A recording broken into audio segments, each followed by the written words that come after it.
Doctor Babasaheb एवढे विद्वान होते की त्यांनी आरक्षण देताना त्याच वेळेस SC ST मध्ये सुद्धा वर्गीकरण केले असते. पण त्यांनी केलं नाही, कारण त्यांना हा समाज तुकड्या तुकड्यात विभागायचा नव्हता, तर एकजूट करून ठेवायचा होता. कारण त्यांना माहित होतं की या देशातील मनुवादी कधीही या समाजाचे तुकडे करू शकतात आणि त्यांना गुलाम बनवू शकतात. डॉक्टर बाबासाहेबांनी दलित आदिवासी लोकांचा इतिहास वाचला होता. या देशातील मनुवादी लोकांनी, ब्राह्मणांनी दलित आदिवासी लोकांना जाती जाती विभागून खूप छळलं होतं. त्यांना गुलामीची वागणूक दिली होती. या दलित आदिवासी समाजाला धनसंपत्ती, जमीन बाळगण्याचा अधिकार नव्हता. दलित आदिवासी लोकांच्या जातीत पोट जाती पाडून त्यांना त्रास दिला होता. हे मनुवादी लोक आदिवासी आणि दलित लोकांना सार्वजनिक ठिकाणचं पाणी पिऊ देत नव्हते, रस्त्यावरून चालू देत नव्हते, शिळ अन्न खायला द्यायचे.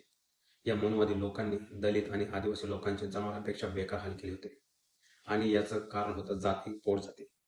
यामुळे दलित आदिवासी समाज एकजूट होत नव्हता, ज्यामुळे ते मनुवादी ब्राह्मणांचा मुकाबला करू शकत नव्हते.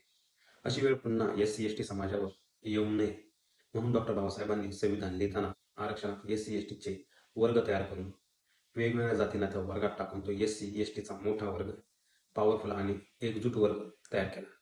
त्यांची ताकद वाढवली आणि मनुवादी लोकांच्या विरोधात लढण्यास सक्षम बनवलं आणि कायम त्यांच्यासोबत लढत राहिलं पाहिजे, एवढाच हेतू SC ST आरक्षणात अबकडं वर्गीकरण न करण्याचा होता.